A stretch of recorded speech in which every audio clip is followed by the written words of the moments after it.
what's going on, everybody? It's your boy Rail back with another review, man. Yo, this is Sons of Anarchy Season 2, Episode 9. Alright, you just watched the release of 8, and here comes 9. We're playing catch up, goddammit, and we're going to get there one way or the other. Now, last episode, we left off on what could have been the most epic food fight. They dropped the ball. Like, I didn't mention that last review, but there was a prime opportunity to have maybe the world's greatest food fight. Tensions are high, somebody was killed, everybody's part of a motorcycle gang, and there's food. And we're arguing near the food. Somebody should have got slapped with a piece of roast, some mashed potatoes to the grill. I feel like we were cheated. I think it would have been hilarious and got violent. Blood all on the pot roast. Blood all in the casserole. People getting hit with dishes. We were robbed, people. We were fucking robbed. But anyway, we're back and the tensions have not died down. They have escalated. It is up and it is fucking stuck. Quoted by the words of the Queen Cardi B herself. Now, this one picks up. We ain't got no guns. We made a deal with the Chinese. We got Chucky. We ain't got no guns to give them. That's just the Sam Crow way. We shake. We make a deal. Sure, we can get this done. About that. We really can't get that done. So Clay has to go and talk to the Chinese and let them know. We ain't got your guns. But we're going to make it right. I wish I could get paid every time the caveman Clay fucking says the words, we're going to make this right. I'd be the richest YouTuber around. Like, that is his go-to fucking phrase. We're going to make this right. We're going to make this good.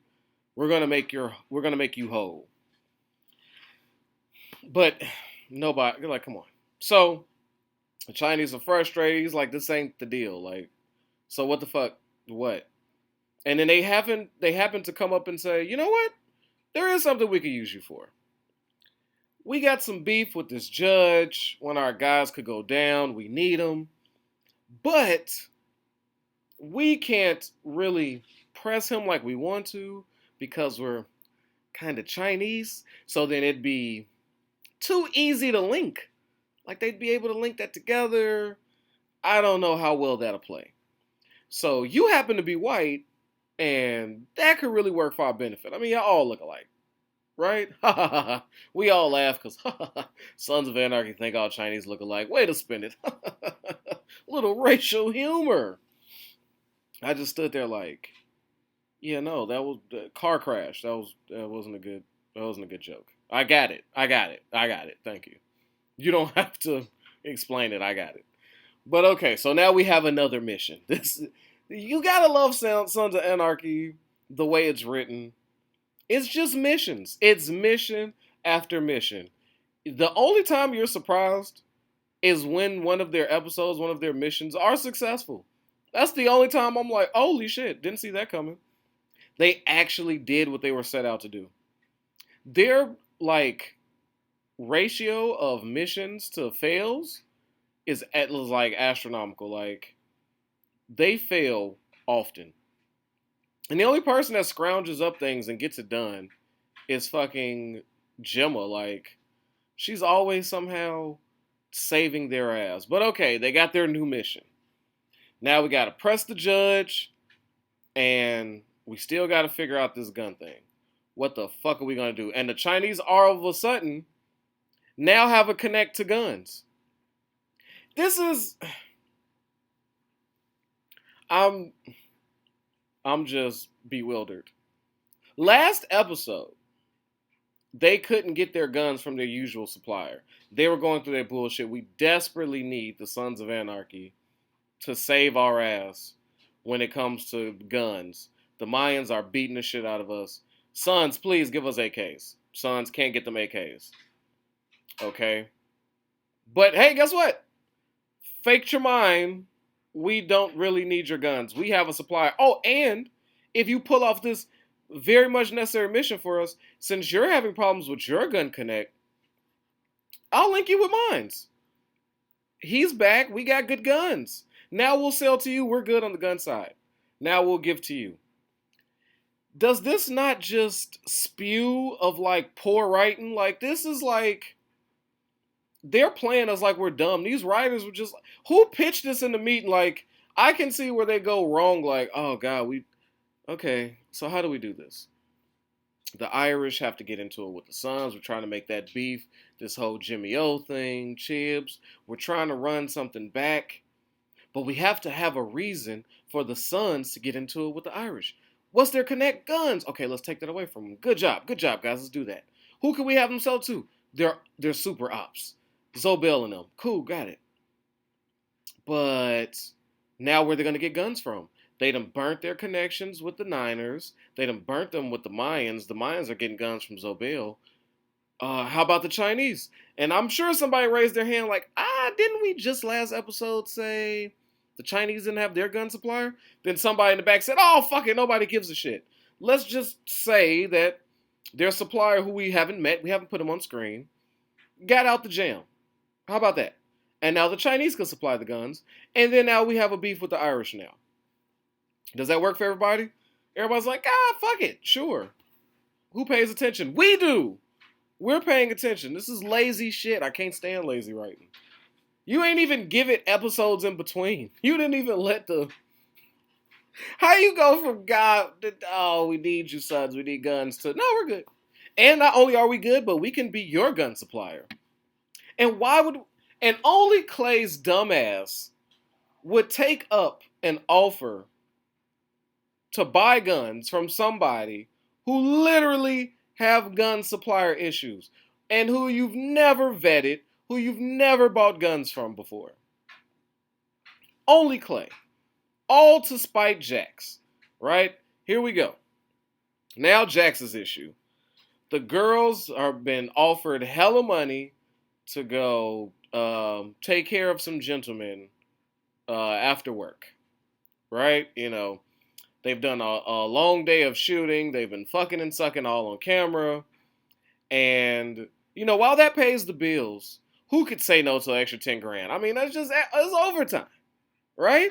Everybody has to deal with overtime. Sometimes it's mandatory. Sometimes it's just offered, right? It's like, I already blew about 3 dicks today. What's another one? This one's 10K. Couple days overtime. We're fucking paid. Why not? Throw that in here. let's fucking go. It's not outside of the realm of what we do. All right. Have these dicks been properly vetted? Do we have their car? Nope. So they could be diseases, sure. But the pay is there. Pay is good. And now it's a sting. Now Hill and them is shutting them down. Now everybody thinks this is a Darby thing. But really, the play is, these are Jax's girls, right? Because old girl says, we work for Jax. Okay, call our real employer. No, we were just helping out Darby. Fuck him. Fuck you. We don't give a shit about him. Jax is our boss. I'm like, damn, give up the play. So now Jax is dealing with some issues. His girls are doing extracurriculars. And I guess it's making the club look bad. It's putting them in a precarious situation. I don't think it's that deep. But Clay is like, good. Fucking finally. I want to hurt Jax. So they come in and Clay is telling Bobby, like, we're shutting down Kara. What? The girls are doing prostitution? It's a fucking disgusting place. We sell guns. Fuck that. We're shutting it down. And Bobby's like, this is kind of our only money. And this is Jax's place. Shouldn't we bring this to the table? Fuck the table. Fuck Jax. Shut it down. And this is on par for Clay. He gets mad. He gets spiteful. We've come to expect this from Clay. Not only that, he's dumb and short-thoughted. So he's not even, it doesn't matter to him that the club will lose money. It doesn't matter to him. What matters to him is that he is personally satisfied in his pettiness and he can get his shit across. And he never gave a fuck about voting anyway. If there's one man who could give a shit less about a vote, it is Clay Morrow of Morrow and Teller Automotive. He never cared, right? Which is, it has to be a downfall, has to be an issue. So he puts it out there, and now as Jax is dealing with this, he now has to hear that Kara is being shut down. And Jax is like, the fuck? No, that's not gonna happen. And now we have it, ladies and gentlemen. The ultimate, like, we thought the fight was something in prison. Everybody looked at that as the old, let's just let them, this fight needs to happen. Their family, fucking let it rock out. Then last episode, we're like, okay, this shit is deeper than the fight. It still ain't let down. These two motherfuckers, what we gonna do? Now? Oh yeah, now it's real issues. Cause Jax come in there like, look, we're doing Kara. I don't give a fuck what you're talking about. And you gotta vote anyway. So I don't give a shit. So now Clay comes back and say, your dirty business, your filthy ass business. I hate prostitutes. Even though he fucks several prostitutes. We've seen him do it. He's had some Kara ass. But now he's disgusted. And his whole thing of, you got a club's wife murdered. This is on you. Jax had said, oh, that's fucking where I draw the line, buddy. Now we're going to talk about murdering of wives. Fuck you. And then Clay reminds him, like, you remember what I promised you? Not only does Jax remember, he pulled that pistol, cocked it, and said, do it, my guy. He was just super gangster last episode. Jax is all in with the gangsterism. There was a nice guy. There was a guy who was willing to go back and forth. Not again. Not again. Jax is on full go with gangster. And he's letting Clay know he can pull it if he wants to. So now the club's like, holy shit. They talking about death and murdering each other. This shit is a lot bigger than we anticipated. I must say, I also love the reaction of everybody when Jax pulled that gun. Nobody tried to stop him.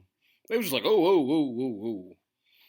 Like, they clearly thought that he was going to shoot Clay. But I didn't feel that energy. Like, nobody reached for their gun to stop him. They were just like, we're here for this. But then when he hands him the gun, they also didn't stop Clay from shooting him either. And, when he turned his back and he just,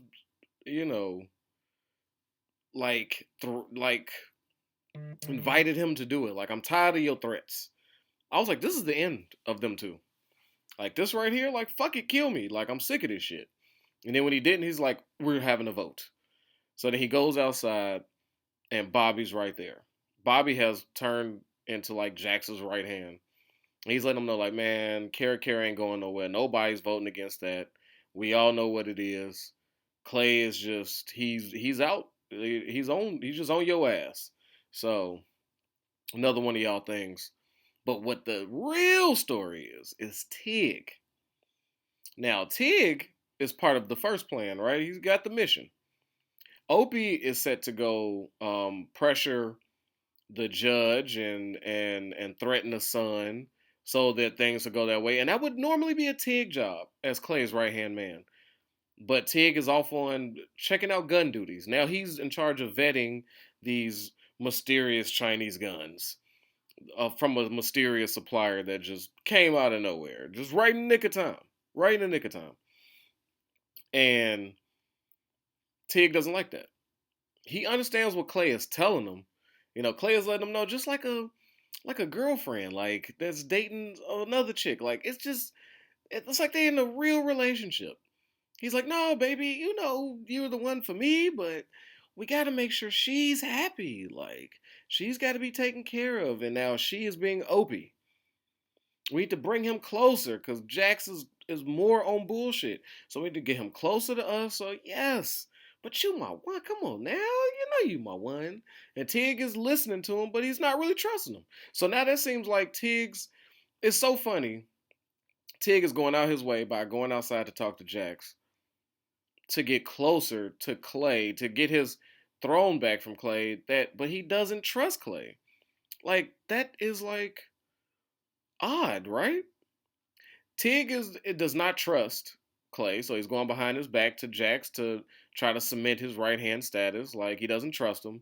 But he wants to be the right hand of a man he doesn't trust and who he believes would give up his spot to Opie. But it's just nasty. It's just all confusing. And Tig, when he comes out there and tells Jax like, "Yo, can we do a one on one?" Jax said, "Look, I'm fucking over one on ones. Anything you gotta say to me, say it in front of Bobby." So he explains his plan, and Jax is like, the nerve of this motherfucker. You the man who killed my best friend's wife, and you asking me for a favor so you get close back with the dude who I can't fucking stand, like who I'm hating right now? Like, okay. But, he agrees for Ope's sake to go with Opie and make sure to see this plan through. Now, this is what I really liked. This was like my favorite part of the episode because it was very complex. There was a lot of emotions going on, and just wow. So they come with the emotional leverage, right? There's a judge. He has no wife. He only has one kid. So they need to force him to do something for them. What better way than to threaten the kid? On paper, yes, it's super shitty. It's fucked up. But on paper, it's a damn good plan. I know if somebody took my poor kids or did something to them, I'd be like, yep, you can have whatever you like. All right? So I'm like, it's fucked up, but it's a good plan. So they get there, masked up. They got the judge. He's confused. He don't know what the fuck is going on. Then the son is just coming to do laundry, looking like me when I was in college. Like, I'm not paying for this shit. Come home and wash. So he's just coming home to wash, and he comes and he's getting greeted by guns, and his father's like, "This is you junky piece of shit. He owes you drug money. It has to be your mother would be disappointed." And immediately the guys look at each other like, "Well, there goes the emotional aspect. I thought we had the emotional leverage. He don't even fuck with his own kid." And nobody seen that coming. I thought that was brilliant. But it gets even better. So as he's sitting there like threatening his son, dude is like, "I don't give a fuck." He's like, "Just shoot him. You're not gonna kill him. Go ahead." And then Opie is like, he's shooting him in the foot. He's beating the shit out of him. They keep taking breaks. Jack's like, "Yo, man, you can't just keep plugging this dude full of holes. Like, I don't think this is working." Like, he's like, "No, no, man. Is just going to sit there and let his son be killed. Fuck it. We're going to call his bluff." But Opie gets there and all that tough guy shit melts away as he screams at the judge. "This is how you protect your family. This is how you protect your blood. You call yourself a man and this and that." And he just started tearing up, man. Like, because for so long, this is the first cry from Opie. This is his first. He didn't cry with the Donna thing. He hasn't cried with his kids. But this was his breaking point. He's been just a ghost. He's been trying to be emotionally detached. But when he's faced with a situation with just family and a father and a kid or a loved one, Opie's like, "Oh, this is too much for me. Thought I could do it, but I just can't." I forgot who they brought with him. But Jax goes in and tells him like, "Hey, you up on deck?" And dude was like, "Oh, this is just too emotional for me. I can't take part in this. I don't know." Jax is like, "What the fuck?" So he has to go to old trusted Bobby, like, "Bobby, come on." And Bobby, by the way, is fucking hilarious with a ski mask on. Like, he is just a frumpy man with a ski mask. He could be the most least threatening character to ever have worn a ski mask. I'm not gonna lie to you. But it's crazy because this is a Opie's emotional breakthrough, and Jax is there for it. So that's almost strengthening those two bond. Like when they go outside, just have a cigarette while people are still tied up and shot, and they just are in silence. But that silence spoke volumes. Like there was no words needed. You cried, bro. We outside. Let's just have a cigarette together and just recollect our thoughts. All right, this is an emotional roller coaster we're on. And they go back in, and Bobby finds a shrine built to his wife. And you just see the judge like breaking down, like, "Please don't burn my wife's memory. Like, this is all I have of her." But it was like, fuck my son. You can shoot him again, take him, but don't take my dead wife's items. I said, God damn. It's no way in hell. I'm thinking about that son. I'm like, there's no way in hell that son is sitting in that chair not plotting revenge. Like, this motherfucker is going to break the law is gonna rule in favor for my mom's dead shit. But as I'm getting my ass beat, shot, threatened by these dudes, he's not finna budge. Oh yeah, he's gonna be back. And something tells me this is not gonna be the last we see of this judge and fucking that son. Like it's no way. It's no way. That relationship between them two is forever dead. So, but yeah, that was like the best scene of this episode because it was just so much going on. But a successful mission, I guess. They said, hey, he's gonna rule in favor of needed, so I guess we took care of that. Now, Darby. Oh, white on white crime. So Hale is like, look, they trying to pull this shit. They got my brother running for mayor. It's all type of shenanigans. They trying to pull me in. So they want me to keep busting y'all and make it look like the Sons of Anarchy isn't necessary here. This is a conversation she's having with Clay, by the way. This conversation with Jax makes sense, but this conversation between Hale and Clay, very weird. And Clay's like, this was not like you. I'm not sure. What's this all about? And Hale is just like, he's given up. Hale has given up. He's like, Zobel is so bad. I don't give a fuck about the Suns right now. But he's still a man and says, look, I'm gonna get y'all. Don't get it twisted. Y'all are still my number one trophy I gotta hang on my wall. But I'm gonna do it the right way. But for now, to get these evil motherfuckers out of this town, these nationalists, I'm willing to just deal with the devil I've always known. We're gonna tag team, get these motherfuckers out of here, and then I'll come back and focus on you. So I'm like, I respect Hale. Hale has jumped on my chart of like good dudes, like for real. And he's like, this is your chance to be a hero. So they send him in Darby's way, and guess what they do? The good old Sons of Anarchy threat. All the sons love a good threat. If I ever seen you do this again in my town, I believe they told Darby this twice. They've told Darby this twice. Oh yeah. So a son's threat means absolutely nothing. A Sons of Anarchy threat is nothing. It's like, why don't you just drop Darby right here? I don't understand I just don't get it.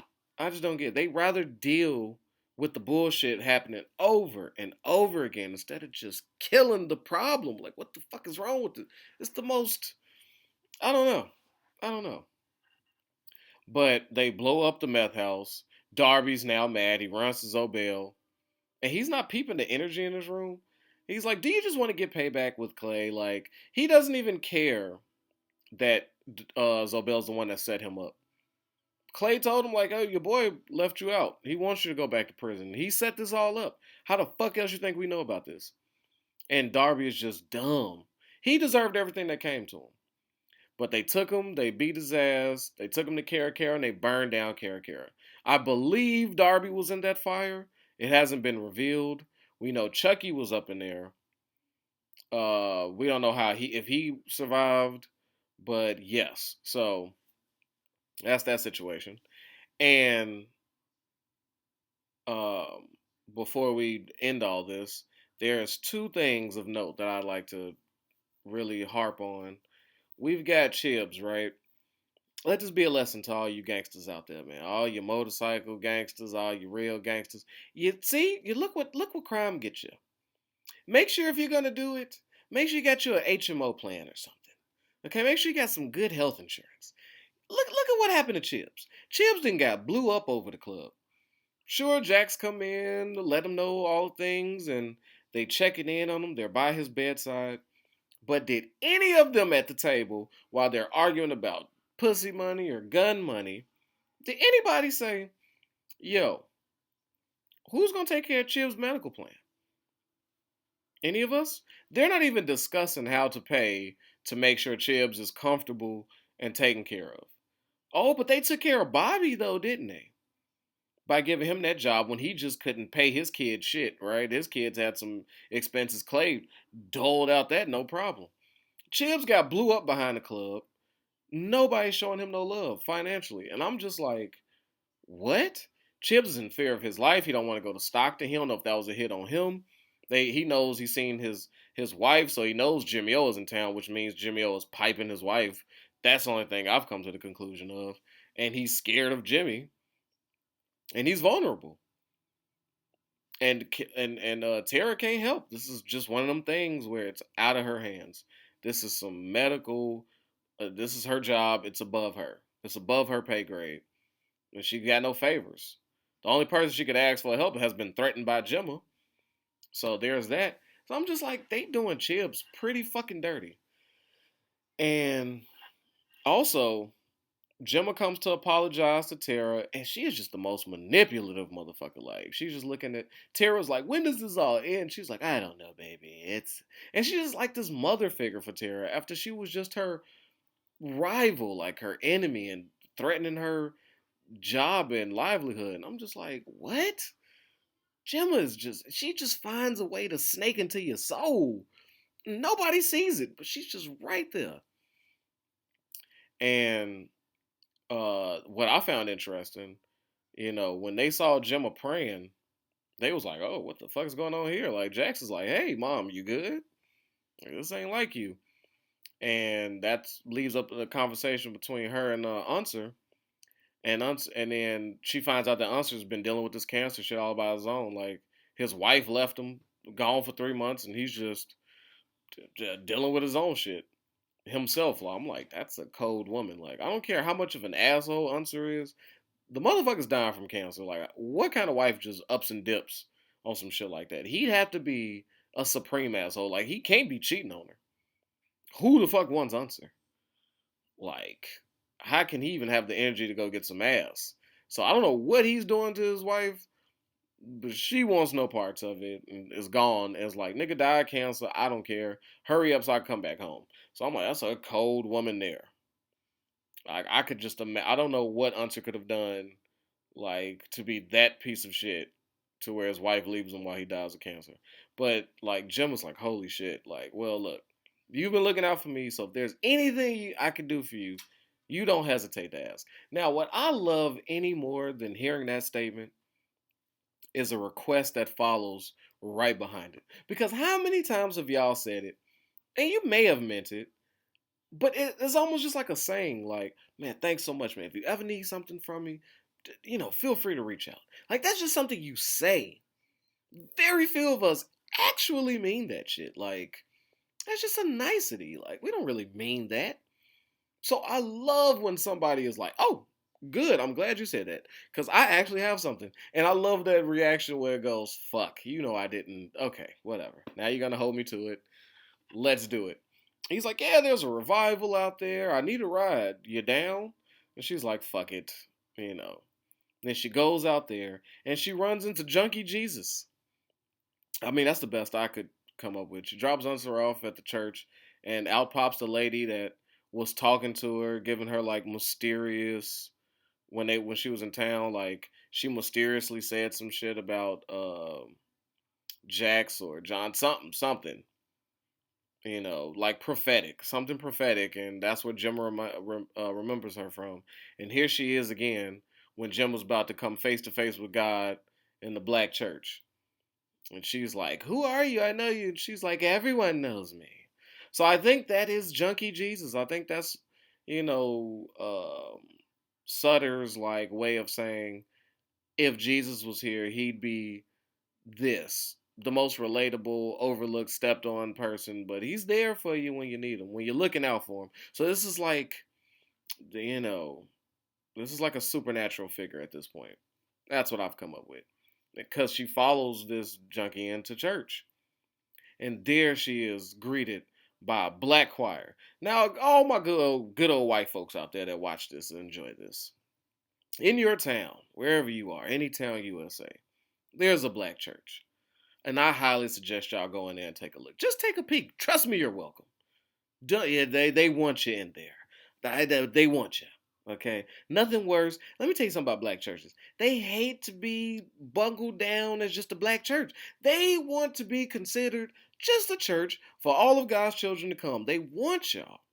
They don't want y'all to feel excluded like it's just blacks only club. All right?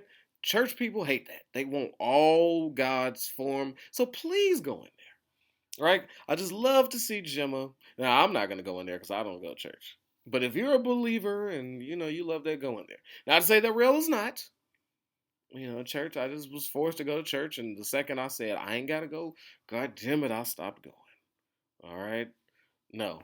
And be prepared when you go in there, too, because black churches is a fucking lifetime. So if you thought you was in and out like your Catholic churches, I ain't going to lie. I went to a Catholic church before. Them motherfuckers don't play. It's like boom, boom, boom, few words, a little bit of singing, spooky singing, by the way. It's like, hoi, hoi, hoi. It sounded like a horror movie. And then you were out the fucking door. So I gotta salute them. They're fucking efficient. It's not as festive, but it's pretty fucking efficient. It's like, oh, there goes Jesus. He gets some words. Y'all gonna about y'all Sunday. Back to football, people. And I was like, oh, if I had to go to church, I don't know. Might have to find me a nice white church. They on point. Just get in and out. Black church is more of a concert. It's a lot of freestyling. It's like they had the plan with the words. It just go off script. But Gemma goes in there and then she's faced with this black choir and all this music and festivities, things that she ain't never seen, and she's just like, I gotta cry. It'll happen to you. There's always the hefty black lady up there that's gonna sing her soul out. You go, oh my God, just touch me. I don't know. That's what they do. That's what they're there for. As old people concerts is what I call them. But yeah, so Gemma's just struck by that, and her spirit looks to be fulfilled.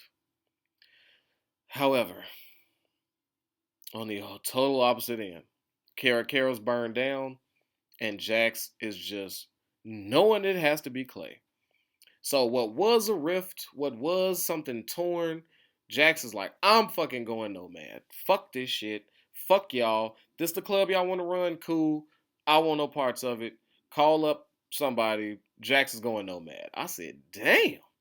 He's like, yep, I'm done with this shit. Y'all can have it. So I can't wait to see how this nomad news goes, because obviously Clay had nothing to do with Cara. But he's a lying piece of shit. And who the fuck is going to believe him? So I would imagine the next mission is discovering who burnt down Cara. So we could keep Jax here. Because Jax is like, fuck this shit. Nomad it is. So, I don't know. But with that, man, protect your health, yourself, your wealth, man. Your boy Rel is out of here. Peace. Yo, I know I don't need no introduction, but y'all know who it is, man. It's your boy Hollywood Rel. And I appreciate you for sliding through and watching these videos. But you know what I need from you?